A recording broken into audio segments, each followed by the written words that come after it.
Та бүхэн бүгдээрээ авгалтайг мэдэх бах тийм үү? Би өөрөө олгон Монгол телевизээр авгалтайг үзэх нэлээд дуртай байсан. Тэгээ би багадаа үздэг байсан хүүхэлдэйн кинодоо үзэж байгаад ларваг олж хараад эхний хэдэн ангийн тавьсан чинь бас л сони юм байсан юм байна шүү.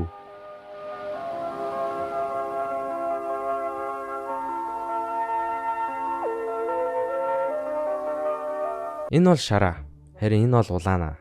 Энэ хоёр маань хамтдаа амьдардаг авгалтайнууд. Эхний үлрэл дээрээ болохоор 90 секунд үргэлжлэх анимашн гардаг.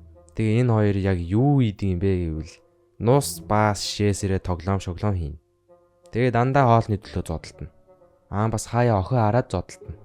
Авгалтай хүртэл дурлцаж муралцаад өстой алах юм аа. Та нарт нэг охин харахаараа тэнэг болчдөг найз байгаа бол манай Улаана жоохон тийм. Охин харахаараа өстой нохойхаа шиг хөндөснөг үүдэг. Ер нь хоёр авгалтайг дүгнвэл Улаана болохоор жинхэнэ дарангуйлагч, бас садист, төвчээргүй, төргөө ууртай, ер нь л бүтэхгүй гар. Нөгөө талд Шараа маань бол хаа очиж хөөхөн аятайхан авгалтай л та. Улаанаагаас соёлтой, жоохон халамжтай, жоохон сэтгэлтэй, бас унгас нусны асуудал ихтэй. Ингээд харахад бол мэдээж үнэхээр завхарсан юм их гардаг хүүхэлтэй кино болж таарж байгаа. Хоёр авгалтай маань ус зайлуулагч дотор амьдардаг, шүдэнцний саваар хийсэн унтлагын ортой, хаягдсан орж ирсэн хоолноос иддэг игэл жирийн амьдралтай хоёр. Бас л амьдрах гал ядцсан хоёр байгаа юм л та. Тийм болохоор бас муухай илхэн чэшээ. Амьдрчих гал амьдралаа залгуулж байгаа хоёр авгалтай. Нэг өдөр манай хоёр байдаг л нэг өдрийг өнгөрүүлж байсан чинь ус зайлуулагч дотор нь ууттай алтан цагаас ороод ирнэ. Алтан цаг сандаа. Хараад ээжсэн чинь нөгөө уутан цороод ус гарч эхлээд манай хоёр авгалтай алтан цагаас ус уу байвал үхэн гэдгийг хаа очиж мэдэж байгаа болтой. Улаана гяс очоод амаараа таглалт авсан чинь амруу нь баг багаар нилээн ус ороод гизэн бүр усаар дүүрж эхэлнэ. Хөөхий гизэн дотор нь баахан ус хоримтлагтаа сүүлдээ нөгөө ус нь бөксөөр нь цацарч гараад эхэлдэг. Тэгсэн манай Шараа очоод амаараа таглаа ичнэ. За ийм зэхэл хэн бодож олоод хэн бичээд идэм бэ? Бас болоог нь авч байгаа шүү. За усын бөксөөр нь таглаад амаараа таглаад асуудал шийдэгдлээ гэсэн чинь манай Шарын гизэн дүүрээд эхэлнэ. Ямар бүтлэн бөксөөрөө иргсэн юм бэ? Бөксөөрөө манай Шараа төмөр сав руу энэлж усаа оруулаад гяс загсыг оруулдаг ч тэр ус нь ямар юмараа цэвэрхэн байх вэ? Нөгөө сайхан алтан загас чинь тийм усанд эсээр агаад бүр мутант загас болоод дуусна. Хөөхий дөө. Алтан цагаас маань мутанд болоод Шараа Улаана хоёрыг буруутгаад идэх гэж оролддог болно. Яг ууг нь хөөхөн сэтгэл гараад амаараа бөксөөрөө таглаач жолтгүй аварж байгаа. Даанч жоохон заваарцсан болохсон ш. Үүртийн дайсантай болчдөг. Зуны нэг өдөр ус зайлуулах дотор нь тарус ороод ирнэ. Тэрийг манай хоёр сайхан идэж байсан чинь Улаана муу зөлгчин тарусны үрээ Шараа руу маань нулимаад байхаар Шараагийн шар нүтлөөд зөрүүлээд нулимс чинь нустаад өста заваараа дайна. Өөдөө хайсан чулуу өөрийн толгой дээр Улаана орилоо тэнэгтээд хөөж байгаа Шараагийн доор орчно. Тэгсэн Шараа бүр скейтборддоо уннөө. Тэгээ скейтбордж байгаа хоёр талд гарчна. Хоёр талд гараад нөгөө Улаана маа чи уурлаад нөгөөдөг чи хоёр тишээ савлуулаад тэгжсэн чи голоороо хугараад дундуур нь Улаана бяслагт. Яана өгцнөө өгсөн чинь дундуур нь хавчигдсан хүн пүт хийж гараад ирдэг. Эндээс бид нар юу сурж болох вэ гэхээр өөдөн хайсан чулуу өөрийн толгой дээр зүгээр таравсаа идээд байж ивэл тэнгэрөө өдөө шийдэгдэхгүй гэж. За ер нь бол иймэрхүү илий балан ангууд зөндөө гарна. Тэгэнгүүт нэг асуулт байгаа юм. Яг юуны төлөө манай хоёр амьдэрдэг юм бол? Сизон 1-ийн төгсөлд болохоор хоёр авгалтай маань эрвэхэ нар болоод тэнгэрөө өдөө дүүлэн нисцгээдэг. Найзуудтай баяртай гэдэл их дэлгийтэй танилцаад нисэж бодно. Тэгсэн бүр хөөе онгоцны хажууд нисцэн байж ах юм.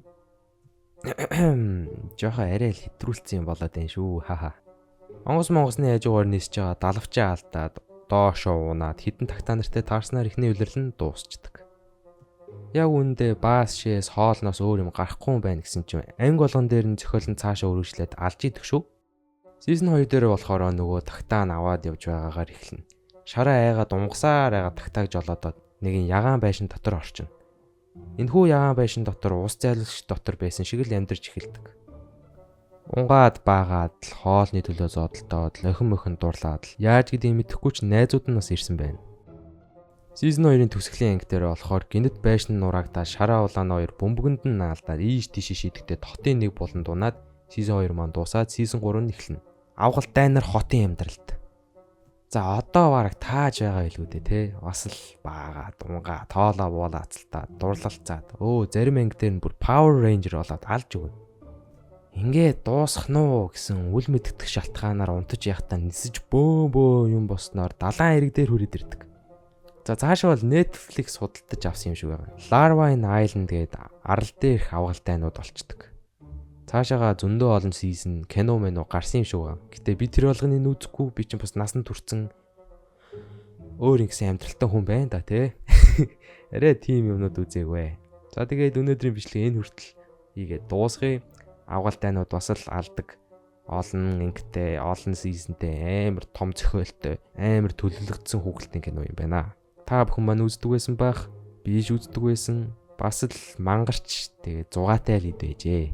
Өнөөдрийн бичлэгээр хамт байсан бүх хүмүүстээ баярлалаа. Лайк болон subscribe заавал дараарай. Илүү сонирхолтой бичлэгүүдийг хийх болно. Тийм болохоор комент доор бас ямар бичлэг хийлгэмээр байгаагаа бичээрэй. Бас хамтран ажиллах байгууллагуудыг бол холбогдоорой. Би ямар ч байгууллагатай, ямар ч хувь хүнтэй хамтран ажиллаж байгаа шүү. Баярлалаа, баяртай.